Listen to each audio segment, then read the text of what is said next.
Trujillo, el poder del jefe.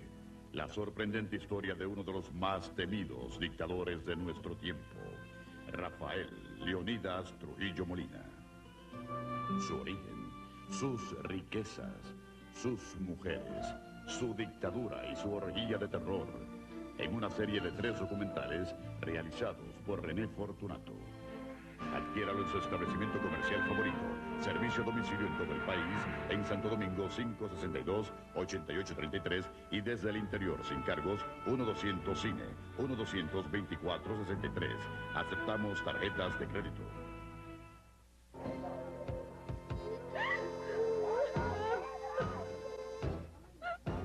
Sean mis primeras palabras para felicitar calurosamente a la... ¡Oh, Dios! Presidente Balaguer, ¡basta ya! La herencia del tirano, el nuevo documental de René Fortunato sobre los remanentes del trujillano. Ya está a la venta en VHS. Adquiéralo en su establecimiento comercial preferido. Servicio a domicilio en todo el país, en Santo Domingo 562-8833 y desde el interior sin cargos, 1-200 Cine. Aceptamos tarjetas de crédito.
El 30 de junio de 1909, 10 años después de la muerte del presidente Heró, nace en La Vega Juan Bosch.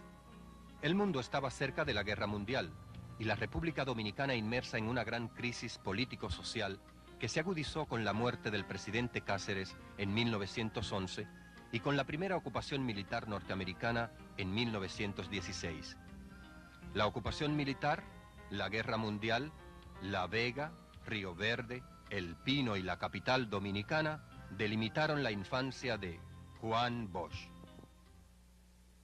Mis padres eran, él catalán, había nacido en Tortosa y vivió en Barcelona, donde trabajó como albañil. Su nombre era José Bosch Subirats. Mi madre era puertorriqueña, hija de un español gallego, Juan Gaviño, y de madre puertorriqueña, Petronila Cintrón. Mi padre llegó a Santo Domingo al terminar el siglo XIX.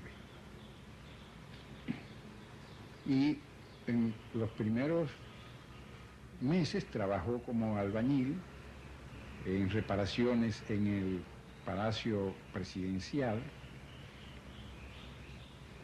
y también en el Ingenio Italia, que luego iba a llamarse CAEI. Él fue quien construyó la chimenea de ladrillos de ese ingenio. Y cuando fue a La Vega, llegó a La Vega también como albañil. Allí construyó el Teatro La Progresista, que había sido diseñado por un ingeniero vegano que se llamaba Hermógenes García. Y también el llamado Palacio de Don Zoilo, que todavía está allí en La Vega, es un hermoso edificio. Y diseñado también por Hermógenes García, que era hijo de don Zoilo. Pero una vez hecho esos dos trabajos y la fortaleza que se levantó a las orillas del río Camus, mi padre dejó ya su oficio de albañil y se dedicó al comercio. Mi niñez fue una niñez que ha pesado mucho en mi vida, porque fue una niñez muy dramática, debido a que para mí tenían mucha importancia cosas que no tenían para otros niños. Al principio, nosotros salimos de La Vega hacia Haití, pero cuando volvimos de Haití, entonces se incorpora, en mi memoria, se incorpora la casa de mi abuelo en Río Verde. Y las luchas fratricidas, las revoluciones, las llamadas revoluciones de entonces, pero de una manera muy intensa, el recuerdo de la pobreza de los campesinos que vivían por allí en Río Verde, en el mismo Río Verde y en la cercanía de Río Verde. Y la pobreza de los niños. Yo me comparaba con los niños de esas casas que eran en realidad bohíos, tal como las llamaban los indígenas. Eso influyó mucho en mi vida. Fue prácticamente la fuerza que me llevó a mí a hacer cosas que otros muchachos de mi edad no hicieron, o a desear hacer cosas que tampoco ellos desearon. Es decir, otros muchachos, otros jóvenes, querían ser ricos, tener una buena casa, una buena bicicleta. A mí no me interesaba nada de eso, porque no podía desprenderme del recuerdo de esos niños de Río Verde. Mi abuelo era un hombre culto, tenía una biblioteca. Allí leí yo de niño al Miocid, leí a Ariosto, leí el libro de los 12 pares de Francia, es decir, y también historia española. Mi abuelo recibía revistas de España. Por otra parte, en mi casa, mi padre pues era también lector, muy apasionado, por ejemplo, del Quijote. Entonces yo leí el Quijote también de niño. Es decir, que me fui formando un ambiente en el que mi imaginación podía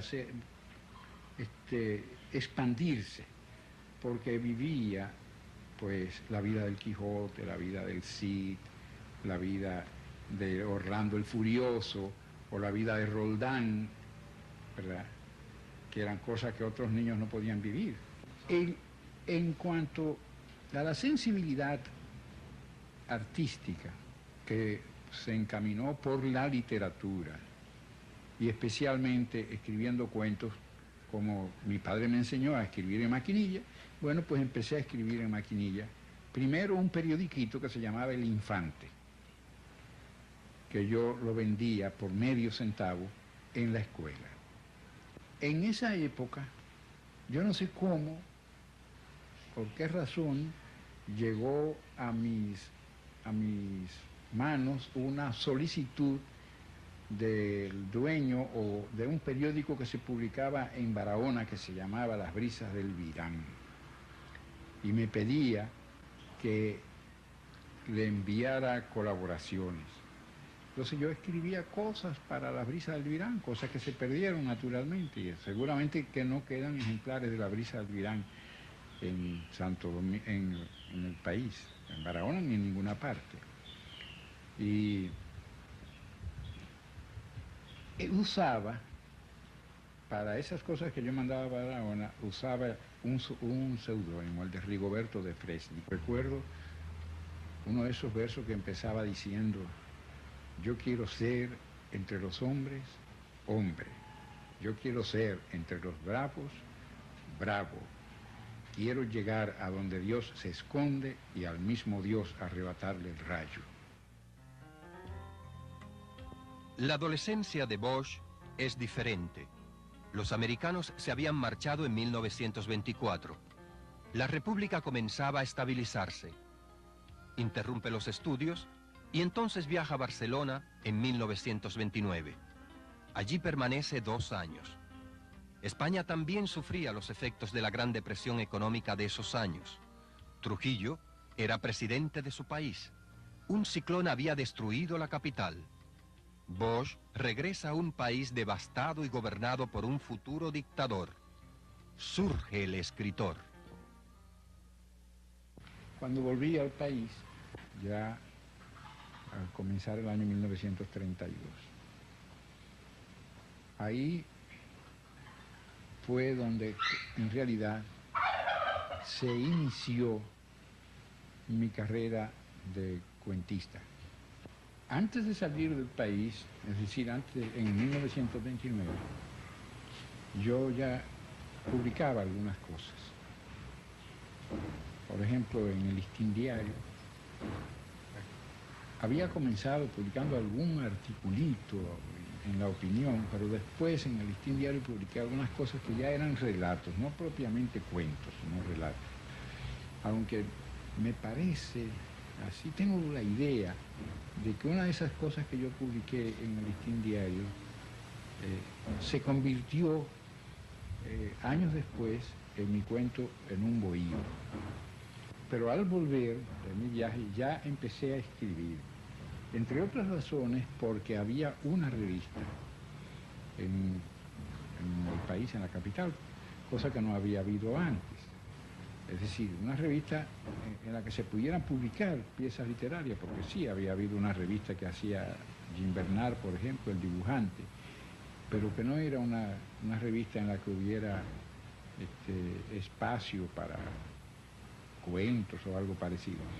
Me refiero a la revista Bauruco que hacía Horacio Blanco Fombona, hermano de Rufino Blanco Fombona. En esa revista empecé yo a publicar mis cuentos y de una manera, diríamos así, como natural, se fue formando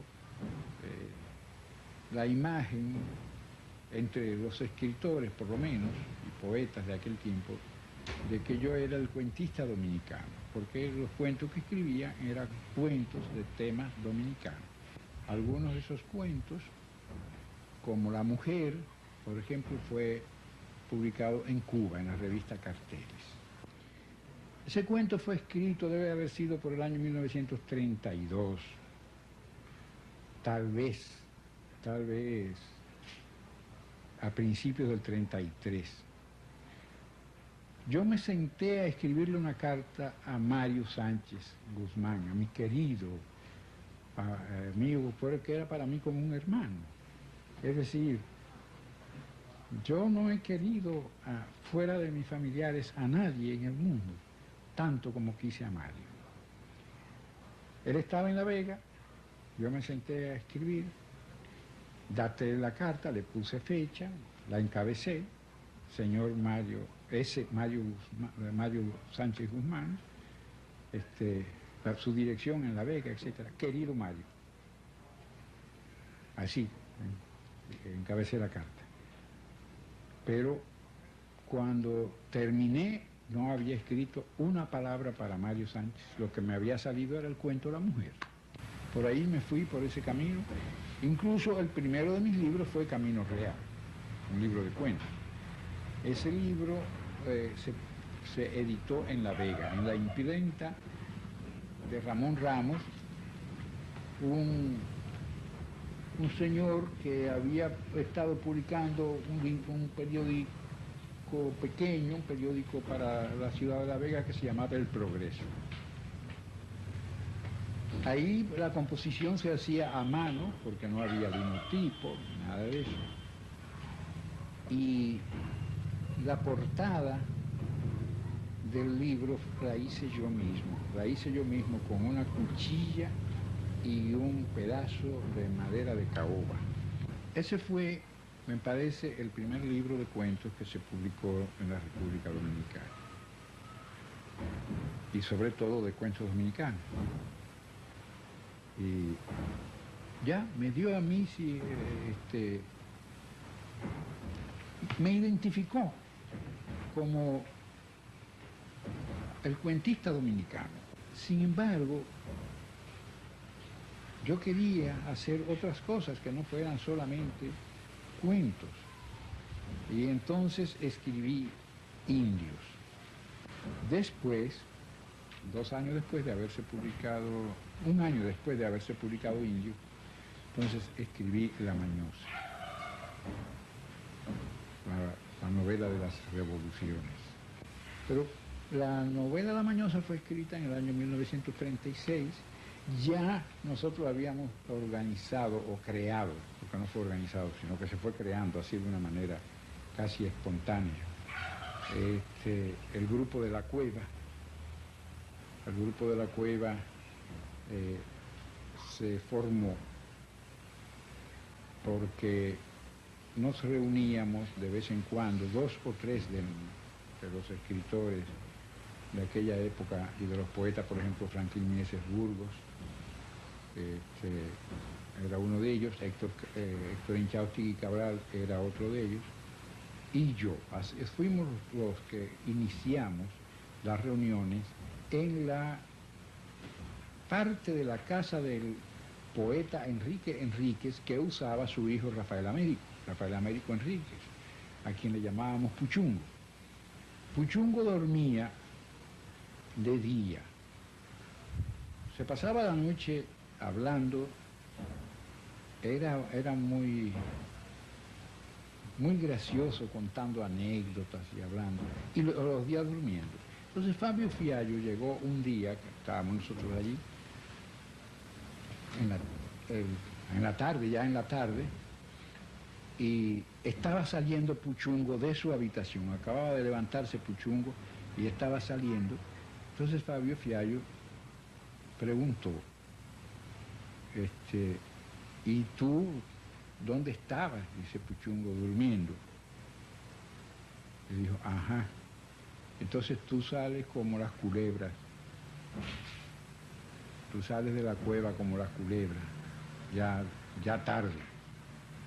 Y por esa frase de Fabio Fiallo le pusimos el nombre de la cueva al grupo. Es decir, en realidad era el sitio donde nos reuníamos, pero del sitio salió el nombre del grupo. Y yo llegué a editar un periódico literario, que yo no sé a dónde habrán ido a parar los ejemplares, deben haberse publicado 5 o 6 números, lo hacía yo entero, lo escribía yo entero, y lo pagaba yo además, que se llamaba La Cueva. El movimiento postumista, que había comenzado muchos años antes, ¿verdad? No llegó nunca a tener la cantidad de adherentes que tuvo La Cueva. La Cueva fue un centro intelectual muy interesante y muy estimulante. Allí se presentaba Manuel del Cabral, Cunito, que era como le decíamos entonces, Ramón Marrero Aristi, iban hasta Andrés Requena, por ejemplo, que después fue muerto en Nueva York por la dictadura de Trujillo, autor de una novela, Los enemigos de la tierra, creo que se titula. No salió nada concreto, diríamos, de La Cueva, y excepto ese periódico mensual que hacía yo. Pero era estimulante. Y sin duda, la elaboración de La Mañosa, el deseo de escribir esa novela y el hecho de ponerme a escribirla tuvo su origen en la cueva. ¿Por qué razón en la cueva? Porque yo quería darles a los compañeros de la cueva una impresión de lo que había sido el país en los años en que yo era niño. Bien, pues yo me había casado con una joven llamada Isabel García Aguiar, a quien conocí en el Parque Independencia. El Parque Independencia era el lugar donde los jóvenes pues iban a oír la retreta, cuando había retreta, y cuando no, a pasear alrededor de la fuente, del lago que había allí, de la glorieta. La conocí allí y nos casamos. Estuvimos viviendo al principio en la calle 16 de agosto, pero después de cierto tiempo nos mudamos a la calle Doctor Vares, número 13. Allí estuvimos viviendo y ahí fue donde yo escribí La Mañosa. La Mañosa que la escribí en maquinilla, ahí, en el comedor de esa casa. Tuvimos el primer hijo, León, que nació en diciembre de 1936. Es el pintor, primero de mis hijos. Con Isabel, pues nos iríamos, Isabel, León y yo. Isabel ya estaba embarazada, nos fuimos a Puerto Rico, y para irnos a Puerto Rico tuvimos que valernos de un médico amigo que diagnosticó un quebranto de ella y la necesidad de que fuera vista antes de dar a luz por médicos de otra parte, porque en la República Dominicana no había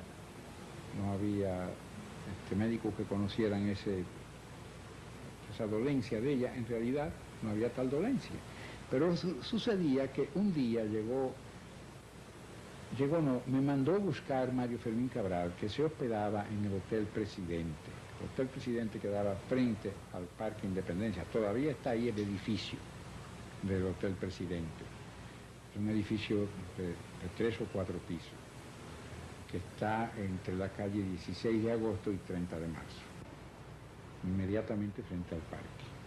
Me mandó buscar Mario Fermín Cabral y me dijo que Trujillo había decidido hacerme diputado. Entonces fue cuando yo decidí el viaje. Él decidió hacerme diputado y yo decidí hacer el viaje. El escritor decide abandonar su país en 1938. La Guerra Civil Española estaba en su etapa final. El éxodo de españoles republicanos y sobre todo de intelectuales comenzaba a repartirse por toda América. La Segunda Guerra Mundial asomaba a las puertas del mundo. Bosch no soportaba más la dictadura de Trujillo. El exilio era la única solución para enfrentarla a través de la literatura y la política. América Latina le recibió. Por 24 años viajó de un país a otro, sin descanso. A Puerto Rico llegué yo con mi señora, con León, que tenía 1 año y algunos meses, 2 o 3 meses, y la señora en estado de embarazo de Carolina. Carolina iba a nacer unos 4 o 5 meses después de nuestra llegada a Puerto Rico. Y $90. Ese era todo mi dinero, todo mi capital. Y me puse a buscar trabajo. Un día fui a la biblioteca Carnegie y hablando con una señora que estaba allí, le pregunté si había algún trabajo que yo pudiera hacer. Ella me preguntó si yo era puertorriqueño, le dije que no. ¿De qué nacionalidad es usted? Me preguntó y yo le dije que de dominicano. Su nombre, Juan Bosch. Entonces ella me dijo, pero usted es Juan Bosch, el cuentista dominicano. Yo le dije, sí. Dice así, para usted sí hay trabajo aquí. Y me llevó entonces a un salón que estaba prácticamente vacío, había una sola persona allí, sentada en un escritorio, y esa persona era Adolfo Hostos, hijo de Eugenio María de Hostos. Él me preguntó si yo podía trabajar en la transcripción de las obras de Hostos. Le dije que cómo no, yo había sido un producto de la escuela hostosiana en la República Dominicana. Entonces me dieron ese trabajo con 2 mecanógrafas y ahí se transcribieron durante todo ese año 1938, estuvimos trabajando en la transcripción de las obras de Hostos. Y a mí me pareció que como Hostos era muy poco conocido fuera de Puerto Rico y de la República Dominicana, yo debía hacer algo para darlo a conocer. Por esa razón, ese trabajo mío, que es en parte biográfico y en parte es más bien un relato de la vida de Hostos, pero naturalmente manteniendo ese relato dentro de los lineamientos de la verdad histórica, aunque no con la precisión que habrían aparecido si se hubiera tratado de una biografía. Yo lo que quería pintar ahí era, o dejar en esas páginas era el carácter de Hostos y su dedicación a mejorar las condiciones de los pueblos de América a través de la educación. Por eso el libro se titula Hostos el Sembrador. Hostos era un apóstol que iba sembrando la dignidad, los conocimientos, el pensamiento y el sentimiento latinoamericano por donde quiera que pasara. Y Hostos fue para mí en realidad un maestro a través de su obra, que transformó mi destino. Antes de leer la obra de Hostos, yo era un proyecto no claro, no bien concebido ni expresado, un proyecto de hombre que quería hacer algo por su pueblo y por los pueblos latinoamericanos. Y después de eso, después de haber leído completa la obra de Hostos, entonces ya yo sabía qué tenía que hacer y cómo tenía que hacer para servir a mi pueblo y para servir a los pueblos de América Latina. En agosto de 1945 la guerra mundial llegaba a su fin. Bosch era un conocido antitrujillista y reputado escritor. La Mañosa se había reeditado en Cuba y 2 pesos de agua salía a la luz pública. Sus relaciones políticas y literarias eran cada vez más amplias. La lucha contra Trujillo le llevó a participar en la expedición de Cayo Confites junto a dominicanos, cubanos y americanos preocupados por la situación de Santo Domingo. Cuando llegué a La Habana, me estaba esperando en el muelle el doctor Enrique Cotubanama Enríquez. Era un hijo de don Francisco Enríquez y Carvajal, el médico viudo de Salomé Ureña de Enríquez. Cuando llegué a La Habana, pues ya él tenía escrita lo que él llamaba la doctrina del Partido Revolucionario Dominicano. Pero yo decía que el partido no se podía fundar si no se contaba con un líder. Y para mí el líder debía ser el doctor Juan Isidro Jiménez Grullón.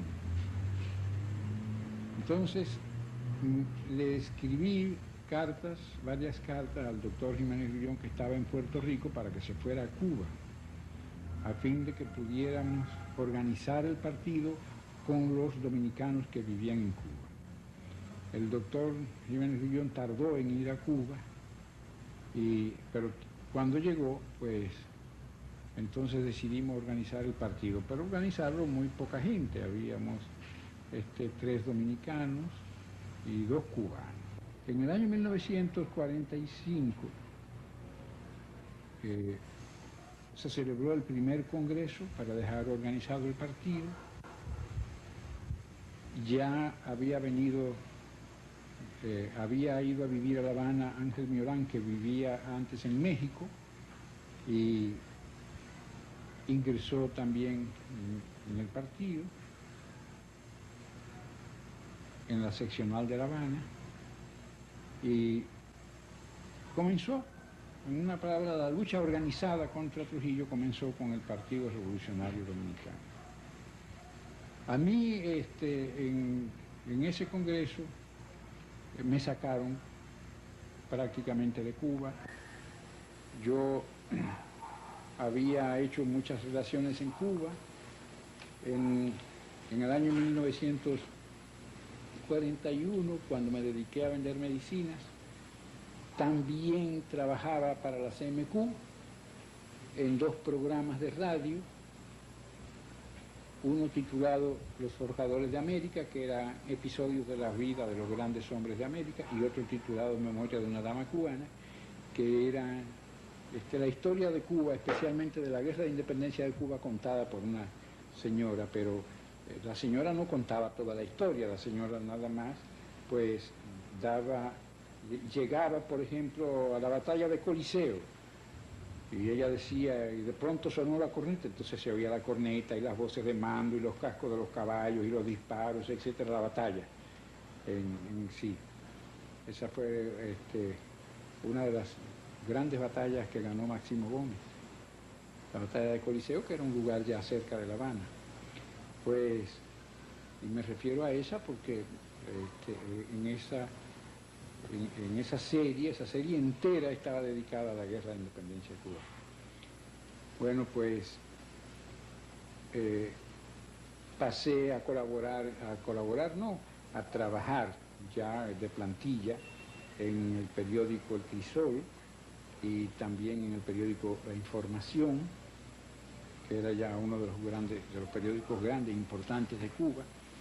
Y mientras tanto, pues seguía escribiendo en la revista, en carteles, y tomando parte en todas las actividades de carácter cultural que se celebraban allí en La Habana. Daba conferencias o participaba en reuniones, en talleres, etc. Cuando yo vendía medicinas, visitaba médicos y vendía medicinas, conocí a doña Carmen, porque yo estaba precisamente en Coliseo donde se dio esa gran batalla de Máximo Gómez contra Martínez Campos. Allí estaba yo esperando que llegara el ómnibus de Cárdenas para ir con él hasta La Habana. Y llegó un muchacho vendiendo el periódico Avance. Yo le compré el periódico, lo abrí y vi que había un artículo sobre mí. Me puse a leer ese artículo y por estar leyendo ese artículo, pasó el ómnibus de Cárdenas, se paró y se fue y me dejó ahí. Entonces yo tuve que esperar el próximo ómnibus que venía. Y en el próximo ómnibus, el único asiento que estaba vacío era el segundo a mano izquierda. Digo, ahí en ese asiento venía un médico a quien yo conocía, un médico que era de un pueblo llamado Unión de Reyes, a quien yo conocía, pero al lado de él estaba vacío el asiento. Me senté atrás, comenzamos a hablar con el médico y delante venía ella. Así fue como la vida me deparó a mí esa mujer encantadora, que ha sido la luz de mis años de madurez. Y resulta que me sacaron de Cuba. Me sacaron de Cuba porque ya se tenían celos de mis relaciones en Cuba, del papel que yo jugaba en Cuba, y propusieron que yo saliera de Cuba hacia los países de América Latina a hacer propaganda contra Trujillo. Bueno, yo tenía que buscar el dinero para ese viaje, yo tenía que buscar trabajo en México para vivir en México, si iba a México o donde fuera, ¿verdad? Doña Carmen trabajaba entonces estábamos en plena guerra y doña Carmen trabajaba en una oficina de publicidad en contra del fascismo, del nazismo. Y yo traducía del inglés al español esa publicidad que se hacía. Incluso traduje el discurso de Lincoln, el discurso de Gettysburg de Lincoln, el cementerio de Gettysburg. Y esa versión mía, escrita en español, pasó a ser la versión oficial del Departamento de Estado. Pero yo me quedé callado, yo no dije nada, había que salir para México, me las arreglé para salir. Doña Carmen se quedó en La Habana esperando noticias mías. Después ella me acompañó a México. De México fuimos a dar a Guatemala. De Guatemala fuimos a dar a Costa Rica. Y de Costa Rica a Venezuela, a Panamá, y de Panamá a Venezuela. Entonces, esos viajes tuvieron una gran importancia en mi vida, porque empecé a relacionarme con los hombres públicos de esos países, con los presidentes de la República, con los líderes políticos, y eso tuvo sus resultados muy buenos en la lucha contra Trujillo. Ahí comenzó el trabajo que yo considero más importante que me tocó hacer a mí en el exilio, que fue el de conectar entre sí a líderes políticos e incluso a jefes de gobierno y de Estado, entre sí, como luchadores contra Trujillo todos. Después, con la ayuda de Arévalo, con la ayuda de los venezolanos encabezados por Rómulo Betancourt y por Rómulo Gallegos y por los líderes, sobre todo de Acción Democrática, el Partido de Acción Democrática, organizamos la expedición frustrada de Cayo Confite, que se organizó en un pequeño callo de tierra frente a la bahía de Nuevitas, en la costa norte de Cuba, en la costa de la provincia, de la que entonces era la provincia de Camagüey. Y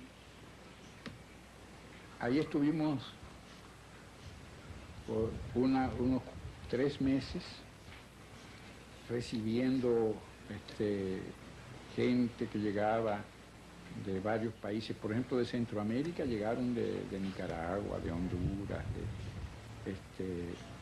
llegaron de Venezuela, de Puerto Rico, hasta de los Estados Unidos. Llegó un húngaro que estuvieron entrenándose ahí con nosotros para venir aquí a Santo Domingo. Pero a última hora, cuando ya estábamos de viaje para Santo Domingo, en octubre del año 1947, fuimos sorprendidos por una fragata de guerra cubana que aprisionó el barco en que veníamos nosotros para acá y nos hicieron presos, nos llevaron a la bahía de Antilla. Ahí iba Fidel Castro junto con nosotros, porque Fidel Castro fue a Cayo Confite. El fracaso de Cayo Confite condujo a la ampliación del movimiento del Caribe, porque las armas nuestras le fueron pasadas a José Figueres, y José Figueres pues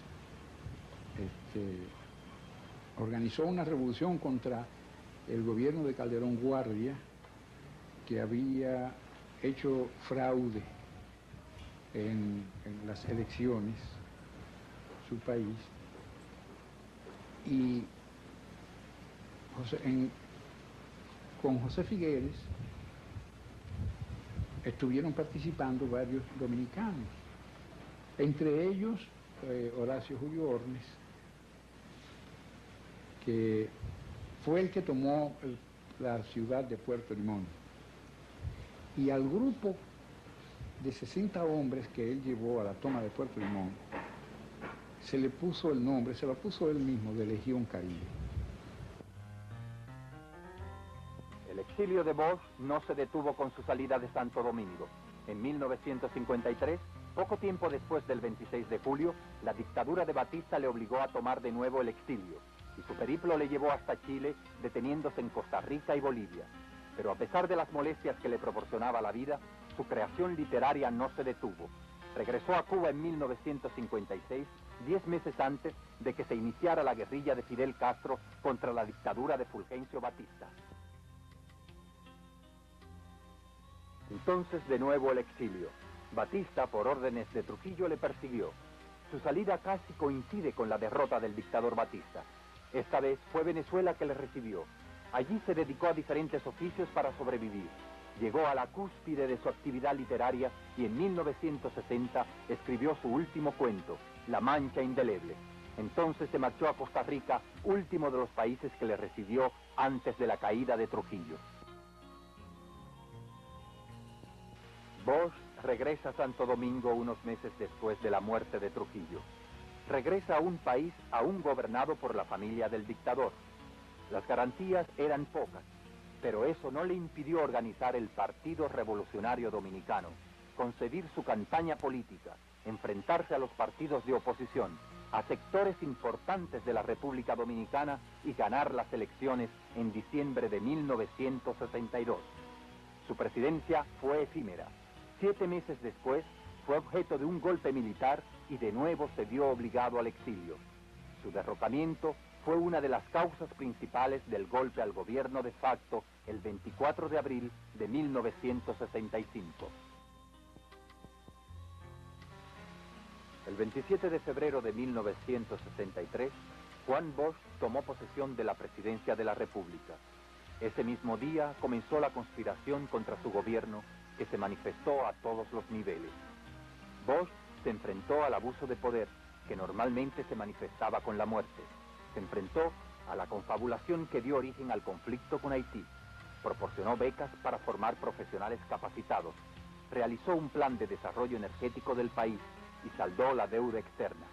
Sin embargo, su capacidad de trabajo, su honestidad y todos los proyectos para modernizar a la República Dominicana no detuvieron el golpe militar que culminó el 25 de septiembre de 1963.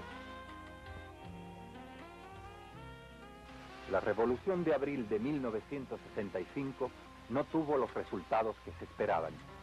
Las tropas del ejército norteamericano que habían desembarcado el 28 de abril de ese año permanecían en la República Dominicana. Bosch regresó el 25 de septiembre de 1965 sin que esa fecha tuviera valor de símbolo. La ocupación de su país, la celebración de elecciones bajo la vigilancia directa de las tropas de intervención anunciaban comicios viciados. El golpe de septiembre de 1963, la ocupación militar norteamericana, las elecciones de 1966, su salida hacia Europa en 1967 y otros acontecimientos políticos influyeron en cierta medida en la transformación ideológico-política de Juan Bosch. Después que se normalizó la situación, yo me fui a vivir en las afueras de la ciudad, en el kilómetro 7,5 de la carretera Sánchez, donde había vivido antes. Y allí, bueno, desarrollé naturalmente las actividades políticas porque yo era entonces presidente del Partido Revolucionario Dominicano, seguía siendo su presidente, y de pronto vino una convocatoria a elecciones generales, pero en medio de las actividades de la campaña se asesinaba a los constitucionalistas, especialmente a los militares constitucionalistas. Es decir, se estableció en el país un régimen de persecuciones y de crímenes políticos que hacían de esas elecciones una falsedad, una mentira, ¿verdad? Y no valía la pena terciar en esas elecciones, sino solamente por una razón acepté yo ser el candidato del Partido Revolucionario Dominicano, que era la de que si no se celebraban esas elecciones, las tropas norteamericanas no iban a salir del país. De nuevo, las circunstancias lo obligaron a alejarse de la República Dominicana y decidió marcharse a Europa. Su nueva concepción del mundo se iba a convertir en textos de historia y de política. El pentagonismo sustituto del imperialismo, la dictadura con respaldo popular, la composición social dominicana, de Cristóbal Colón a Fidel Castro y breve historia de la oligarquía, dan cuenta de su visión política e histórica. No obstante, esos trabajos no le impidieron continuar su labor política, sino ampliar sus relaciones internacionales. Escritores de renombre le visitaron y estrecharon su amistad con él. Entonces, el momento de regresar a la República Dominicana se hizo inminente. El Partido Revolucionario Dominicano debía reorganizarse y las elecciones generales debían celebrarse en mayo de 1970. De regreso, hubo de enfrentarse a dirigentes del partido y a su política, a la persecución de que fue objeto al producirse el desembarco de Caracoles y al propio secretario general del Partido Revolucionario Dominicano. La ruptura mía y mi salida del PRD se debió a que evidentemente se había formado una oposición de derecha en el PRD que encontró su líder, su vocero, en Peña Gómez. Peña Gómez, con su tesis de que él era una estrella con luz propia, lo que hacía era enfrentarse a mis ideas y a mis posiciones. Pues lo que quería decir era que él no tenía nada que ver conmigo y no compartía mis criterios. Pero además eso lo llevó a una ruptura ya de tipo personal, porque se negó incluso a ir a las reuniones del Comité Ejecutivo Nacional. Entonces, pues, yo decidí abandonar el PRD porque sabía que no había ya solución para los males de ese partido, que ese partido se había convertido en algo completamente diferente de lo que yo pensé que debió haber sido. Y al terminar el año 1973 ya yo no podía seguir en el partido. Renuncié el día 18 de noviembre de ese año y el 15 de diciembre quedó fundado el PLD, el Partido de la Liberación Dominicana. Con la fundación del Partido de la Liberación Dominicana, Bosch puede fácilmente poner en práctica sus nuevas concepciones ideológico-políticas. Bosch, como en 1939, tenía de nuevo la oportunidad de organizar un nuevo partido. El escritor, no importa el género a que se dedique, si escribe con responsabilidad y para su pueblo, no para él, no para sentirse halagado, sino para orientar a su pueblo, se convierte en un elemento altamente positivo, en una fuerza directora de la sociedad. El que nace, el que trae a la vida el don de comunicarse por medio de la palabra con los demás seres humanos, tiene una alta función que realizar, que ejecutar, y está en la obligación de desarrollar esa capacidad, porque no se puede malgastar, no se puede perder esa capacidad, no se puede dedicar a cosas que no sean nobles, fecundas, hermosas. El Partido de la Liberación Dominicana evoluciona al correr de los días. La dialéctica de su concepción del mundo evoluciona también. Es un partido organizado, de militantes cuya formación política los hace conscientes de su deber de militantes y de dominicanos. El Partido de la Liberación Dominicana es una de las principales fuerzas políticas organizadas de la República Dominicana. La obra de Juan Bosch le ha dado dimensión internacional. Desde su salida de la República Dominicana en 1938, la evolución de su obra literaria y su práctica política han hecho de él un testigo de su tiempo. Bosch fue presidente de la República Dominicana, pero un golpe militar el 25 de septiembre de 1963 le impidió llevar a cabo los proyectos de su gobierno. Nuevas concepciones políticas lo llevaron a separarse del PRD en 1973 y formar el Partido de la Liberación Dominicana, del cual es su presidente. Bosch es uno de los grandes maestros del cuento hispanoamericano. Su cuentística revela una depurada técnica. Es preciso en cada uno de los pasos estructurales del género. El cuento de Bosch es profundamente humano. Nos presenta al hombre virtuoso o al mezquino, a la sociedad y sus vicios, la lucha por la supervivencia o la muerte misma. Trajo a la luz el drama del campesino dominicano, la lucha de éste contra la naturaleza y su enfrentamiento con la civilización. Su obra literaria, política e histórica es testimonio de su constante preocupación por el destino de la humanidad. Juan Bosch.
porque vivía pues la vida del Quijote, la vida del Cid, la vida de Orlando el Furioso o la vida de Roldán, ¿verdad?, que eran cosas que otros niños no podían vivir. En cuanto a la sensibilidad artística que se encaminó por la literatura y especialmente escribiendo cuentos, como mi padre me enseñó a escribir en maquinilla, bueno, pues empecé a escribir en maquinilla. Primero un periodiquito que se llamaba El Infante, que yo lo vendía por medio centavo en la escuela. En esa época, yo no sé cómo, por qué razón, llegó a mis manos una solicitud del dueño o de un periódico que se publicaba en Barahona que se llamaba Las Brisas del Virán, y me pedía que le enviara colaboraciones. Entonces yo escribía cosas para Las Brisas del Virán, cosas que se perdieron naturalmente, y seguramente que no quedan ejemplares de Las Brisas del Virán en en el país, en Barahona ni en ninguna parte. Y usaba, para esas cosas que yo mandaba a Barahona, usaba un seudónimo, el de Rigoberto de Fresni. Recuerdo uno de esos versos que empezaba diciendo: yo quiero ser entre los hombres, hombre. Yo quiero ser entre los bravos, bravo. Quiero llegar a donde Dios se esconde y al mismo Dios arrebatarle el rayo. La adolescencia de Bosch es diferente.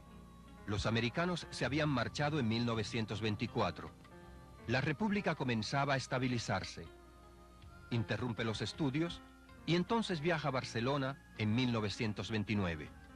Allí permanece 2 años.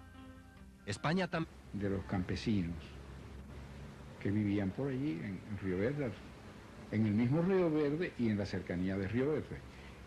Y la pobreza de los niños.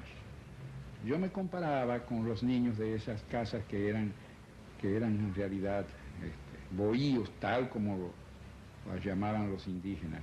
Eso influyó mucho en mi vida. Fue prácticamente la fuerza que me llevó a mí a hacer cosas que otros muchachos de mi edad no hicieron, o a desear hacer cosas que tampoco ellos desearon. Es decir, otros muchachos, otros jóvenes querían ser ricos, tener una buena casa, una buena bicicleta. A mí no me interesaba nada de eso, porque no podía desprenderme del recuerdo de esos niños de Río Verde. Mi abuelo era un hombre culto, tenía una biblioteca. Allí leí yo de niño al Mio Cid, leí a Ariosto, leí el libro de los 12 pares de Francia, es decir, y también historia española. Mi abuelo recibía revistas de España. Por otra parte, en mi casa, mi padre pues era también lector, muy apasionado, por ejemplo, del Quijote. Entonces yo leí el Quijote también de niño. Es decir, que me fui formando un ambiente en el que mi imaginación podía expandirse en reparaciones en el Palacio Presidencial y también en el Ingenio Italia, que luego iba a llamarse CAEI. Él fue quien construyó la chimenea de ladrillos de ese ingenio. Y cuando fue a La Vega, llegó a La Vega también como albañil. Allí construyó el Teatro La Progresista, que había sido diseñado por un ingeniero vegano que se llamaba Hermógenes García, y también el llamado Palacio de Don Zoilo, que todavía está allí en La Vega. Es un hermoso edificio, y diseñado también por Hermógenes García, que era hijo de Don Zoilo. Pero una vez hecho esos dos trabajos y la fortaleza que se levantó a las orillas del río Camus, mi padre dejó ya su oficio de albañil y se dedicó al comercio. Mi niñez fue una niñez que ha pesado mucho en mi vida, porque fue una niñez muy dramática, debido a que para mí tenían mucha importancia cosas que no tenían para otros niños. Al principio, nosotros salimos de La Vega hacia Haití, pero cuando volvimos de Haití, entonces se incorpora, en mi memoria, se incorpora la casa de mi abuelo en Río Verde. Y las luchas fratricidas, las revoluciones, las llamadas revoluciones de entonces, pero de una manera muy intensa, el recuerdo de la pobreza.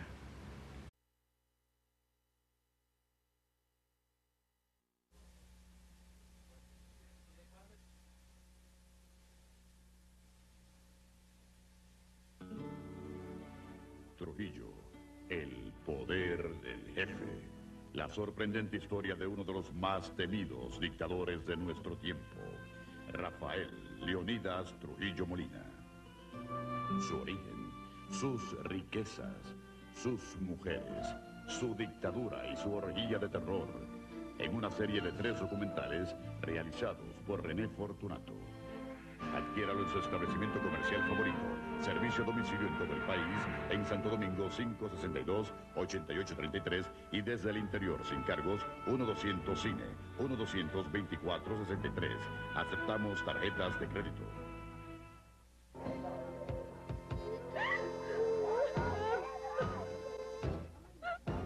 Sean mis primeras palabras para felicitar calurosamente a ¡Oh, Dios! Presidente Balaguer, ¡basta ya! La herencia del tirano, el nuevo documental de René Fortunato sobre los remanentes del trujillano. Ya está a la venta en VHS. Adquiéralo en su establecimiento comercial preferido. Servicio a domicilio en todo el país, en Santo Domingo 562-8833 y desde el interior sin cargos, 1-200 Cine. Aceptamos tarjetas de crédito.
El 30 de junio de 1909, 10 años después de la muerte del presidente Heró, nace en La Vega Juan Bosch.